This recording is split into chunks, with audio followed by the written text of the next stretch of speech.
सन 1398 में वो परमात्मा सतलोक से चलकर आए। सन 1398 संवत 1455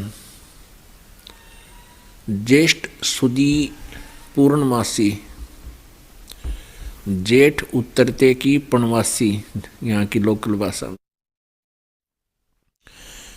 को सुबह ब्रह्म मुहूर्त में सूर्य अस्त होने से लगभग 1.5 घंटा पूर्व उसको ब्रह्म मुहूर्त बोलते हैं। उस समय में एक सतलोक से चलकर आए और एक कमल के फूल पर लहर तारा नामक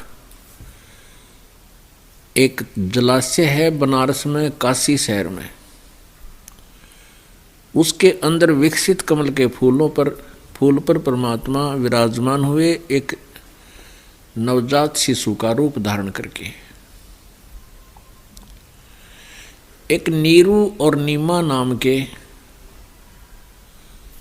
दो पति पत्नी थे, जुलाहा दंपति थे।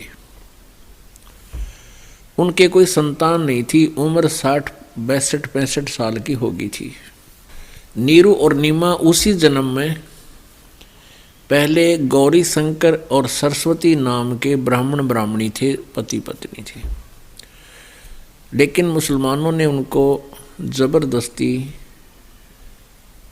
अपना जल पिलाकर, उनके घरों में जल छिड़ककर मुसलमान बना दिया। क्योंकि जो गौरी शंकर था वो भगवान शिव का दृढ़ पुजारी था, निस्वार्थ प्रचार किया करता था और काशी के लोग उनका बहुत सत्कार करते थे। वो पूजा का जो पैसा आता था, जो भी कोई भेंट पूजा आती थी, गौरी शंकर अपने रोजगार जैसा के लिए रख लेता था, शेष के भंडारे कर देता था, धर्म में लगाता रहता था। इस प्रकार से उसकी लोग बहुत आदर करते थे और जगह जगह उनकी कथाएं, वो शिव पुराण की कथा किया करता था, जगह जगह वो शिव भगवान की महिमा सुनाया करता था। कहने का भाव है कि हिंदू धर्म का वो काफी प्रचारक था और जिस कारण से दूसरे स्वार्थी ब्राह्मण उस गौरी शंकर से ईर्ष्या रखते थे, क्योंकि ज़्यादा लोग उनकी महिमा गाते थे, उन्हीं के पास जाते थे, उन्हीं को दक्षिणा देते थे। और जिन ब्राह्मणों का विशेष होड़ था हिंदू समाज पर, वो उनसे ईर्ष्या करते थे। लेकिन जनता के सामने उनकी बात सिरे नहीं लग रही थी। तो मुसलमानों को इस बात का पता चला कि गौरी शंकर हिंदू धर्म का बहुत प्रचार कर रहा है और अन्य जो मुख्य ब्राह्मण हैं वो इससे ईर्ष्या करते हैं। इसका लाभ उठा लिया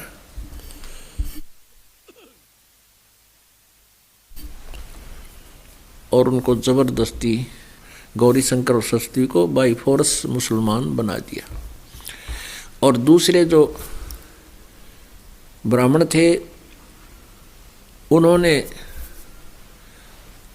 सब जगह ये डंडोरा पिटवा दिया, मुनादी करवा दी, शोर मचा दिया कि गौरी शंकर मुसलमान बन गया है, इसका भाईचारा बंद, इससे कोई हिंदू बात नहीं करेगा ब्राह्मण, और गंगा में स्नान करना बंद।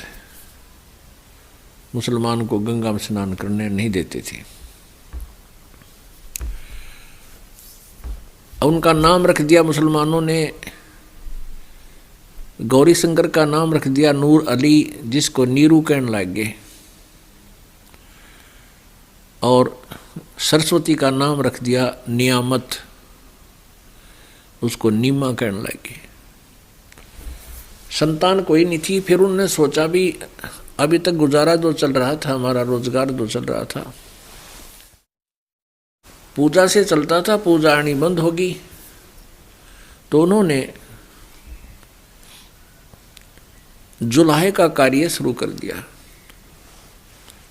इसमें ना ज़्यादा कोई खर्चा था व्यवस्था करने में, एक खड्डी खोद के और 2 लक्कड़ गाड़ने होते हैं। तो उन्होंने वो कपड़ा बुनने का कार्य शुरू कर दिया और जिस कारण से वो जुलाहे नाम से प्रसिद्ध हुए। जब उनका नाम बिल्कुल पक चुका था और वो मुसलमान कहलाते थे, नीरू और नीमा नाम से प्रसिद्ध थे, मुसलमान और जुलाहा बने भी उन्हें 30 वर्ष हो गए थे।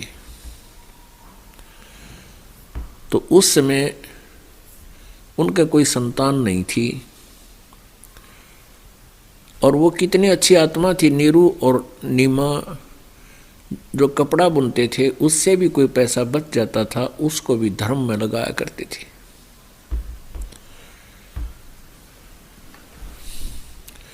तो एक दिन ज्येष्ठ सुदी पूर्णमासी को, जिस दिन परमात्मा सतलोक से चलकर आए संवत 1455 सन 1398 में, प्रतिदिन वो क्या करते थे, गंगा में स्नान नहीं करने देते थे हिंदू लोग, लेकिन वो एक तालाब था, लहर तारा तालाब, उनके स्थान से लगभग 3 किलोमीटर दूर, 3-4 किलोमीटर दूरी पर उनकी कुटिया से। और लहर तारा तालाब के अंदर जो जल होता था वो गंगा का ही होता था। गंगा के वहाँ ऐसा घाट बना हुआ था जहाँ पशु पानी पिया करते थे, और वर्षा के दिनों में जब वो बहुत तेज उमड़ कर चलती थी तो कुछ पानी लहरों के द्वारा उसमें से उछल कर ऊपर के पटरी से उछलकर और वो एक बहुत बड़े जलाशय को भर देता था। उसको लहर तारा तालाब जलाशय कहा करते थे, जोड़ कहा करते। तो उस दिन भी वो उस प्रतिदिन तो वहाँ स्नान करने जाने लग गए वो शुद्ध जल में। उस दिन भी जिस दिन परमात्मा का उनसे मिलन हुआ, वो सुबह सुबह दोनों पति पत्नी स्नान के लिए वहाँ से चल पड़े अपने घर से। उनको आने में लगभग 1 घंटा लगता था, 1-1.5 घंटा लग जाता था एक सफर में। उधर से परमात्मा सतलोक से चलकर आए एक शिशु रूप धारण करके, और उस समय महर्षि रामानंद नाम के सुप्रसिद्ध ब्राह्मण ऋषि, वो वेदों और गीता और पुराणों के मर्मज्ञ माने जाते थे। उसने काशी के अंदर जो अन्य पूजाएं थी, जो पाखंडी लोग ब्राह्मण गुमराह किए हुए थे, उनकी सब की दुकानें बंद करवा दी और स्वयं वहाँ उसने लगभग 1400 ब्राह्मण ऋषि बना दिए अपने चेले। और वो ब्राह्मण ऋषि जो है उसके शिष्य जगह जगह प्रचार किया करते थे। उनमें से एक ऋषि अष्टानंद नाम के एक महर्षि, एक उनके शिष्य, वो भी लहर तारा तालाब पर स्नान करने के लिए गए हुए थे और वहाँ प्रतिदिन वो भी जाते रहते थे और वहाँ बैठकर कुछ देर तक परमात्मा की भक्ति करते थे शांत स्थान पर। गर्मी का मौसम था, ज्येष्ठ यानी लगभग जून का महीना था और सोमवार का दिन। तो अष्टानंद ऋषि स्नान करके अपनी साधना जो उनके गुरु महर्षि रामानंद जी ने बता रखी थी उसका अभ्यास करने की चेष्टा कर रहा था, अभ्यास करने के लिए बैठा था। इतने में क्या देखा कि आकाश से एक बहुत तेज प्रकाश पुंज आया। प्रकाश का पुंज यानी समूह, गोला, और वो बहुत निकट, जब आसमान से बहुत निकट आ गया तो देखा अष्टानंद ने, उसकी आंखें चुंधी आ गई, वो उसको सहन नहीं कर सका उसके तेज को। जो ही आंखें बंद की तो उसके अंदर से एक छोटा सा शिशु, नवजात शिशु की आकृति दिखाई दी। दोबारा आंखें खोली तो वो प्रकाश कमल के उस लहर तारा तालाब में कमल के फूल पर सिमट गया था।